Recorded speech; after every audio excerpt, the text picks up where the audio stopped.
मल ट्रांसप्लांट, जिसे फेकल ट्रांसप्लांट या फेकल माइक्रोबायोटा ट्रांसप्लांट भी कहा जाता है, इसके बारे में आपने हाल के समय में काफ़ी बार सुना होगा। इन दिनों काफ़ी चर्चा में है। ये सुनने में आपको थोड़ा अजीब लग रहा होगा कि मल को ट्रांसप्लांट किया जा रहा है, यानी कि किसी व्यक्ति के मल को किसी दूसरे व्यक्ति के में प्रत्यारोपित किया जा रहा है। लेकिन ये कोई अजीब लगने वाली चीज़ नहीं है, बल्कि एक मेडिकल प्रोसीजर है। तो आइए इसे थोड़ा विस्तार से समझते हैं कि आखिर ये मल ट्रांसप्लांट होता क्या है और क्या सचमुच इससे इलाज हो सकता है।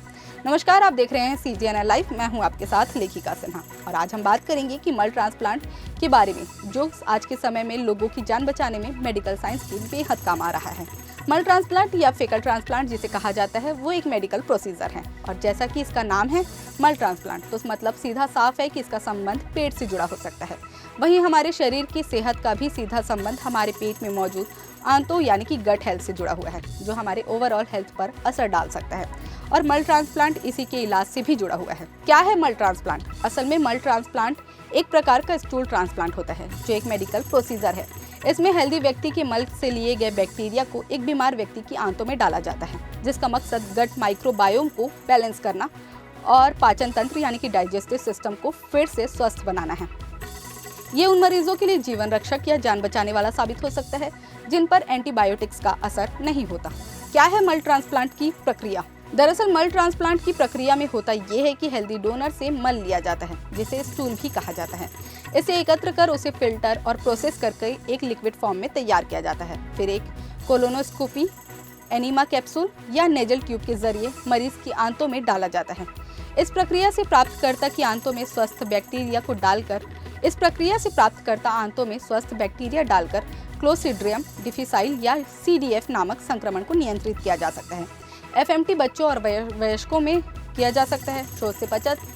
शोध से पता चला है कि मल प्रत्यारोपण निचली आंत में स्वस्थ बैक्टीरिया को बहाल कर सकता है और CDF को नियंत्रित करने और इसे वापस आने से रोकने में मदद कर सकता है। कुछ मामलों में CDF को नियंत्रित रखने के लिए FMT एंटीबायोटिक्स दवाओं से अधिक प्रभावी हो सकता है।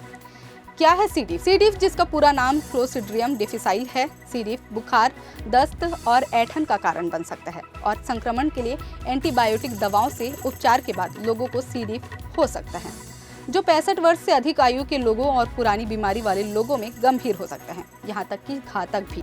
किन बीमारियों में मददगार है मल ट्रांसप्लांट? पहला, IBS यानी कि इरिटेबल बाउल सिंड्रोम, जिसमें पेट में दर्द, सूजन और खराब पाचन की समस्या होती है।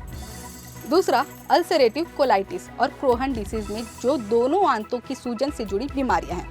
ऑटिज्म और न्यूरोलॉजिकल डिसऑर्डर में भी इसकी मदद ली जा सकती है। कुछ रिसर्च के मुताबिक मल ट्रांसप्लांट ऑटिज्म से जुड़े पाचन संबंधी दिक्कतों को कम कर सकता है।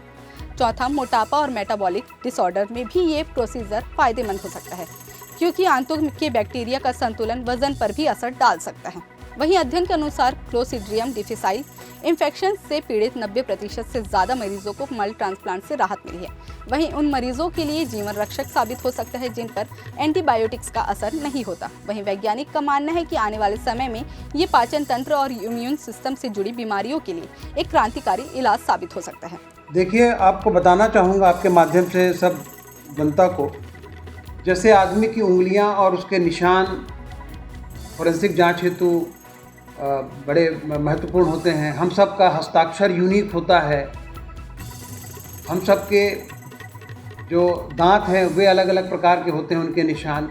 उसी प्रकार हमारे पेट के अंदर जो जीवाणुओं का समूह है वे भी एक हस्ताक्षर करते हैं। आने वाले समय का यह रिसर्च शोध का महत्वपूर्ण विषय है।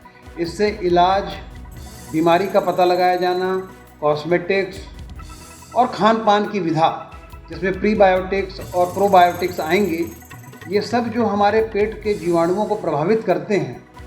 हमारे पेट और हमारे दिमाग के बीच एक एक्सिस है, गहरा संबंध है। हम जो खाते हैं वही सोचते हैं, वही करते हैं। इस प्रकार खान पान का विचार पे बहुत प्रभाव पड़ता है और लगभग 3 ट्रिलियन 300 करोड़ बैक्टीरिया हमारे पेट में रहते हैं।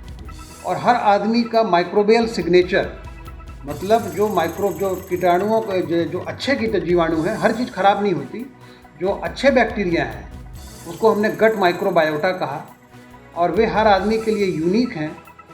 हम ज़बरदस्ती दवाई खा के उन बैक्टीरिया को प्रभावित कर देते हैं, जिसके कारण हम एक बीमारी से तो बच जाते हैं लेकिन दूसरी बीमारी से घिर जाते हैं। तो ये आने वाले वैज्ञानिक या चिकित्सा जगत का बहुत बड़ा ये एक शोध का विषय रहेगा, जिसमें प्रत्येक व्यक्ति को उसके गट माइक्रोबायोटा, उसके पेट में उपस्थित बैक्टीरियल पूल के आधार पे उसके लिए अलग से ट्रीटमेंट ईजाद किया जाएगा, जिसे हम कस्टम मेड इलाज कहते हैं। यह डायबिटीज़ में, आँख की बीमारियों के इलाज में, कॉस्मेटिक्स में, ओबेसिटी में इसका बहुत बड़ा इलाज आने वाला है।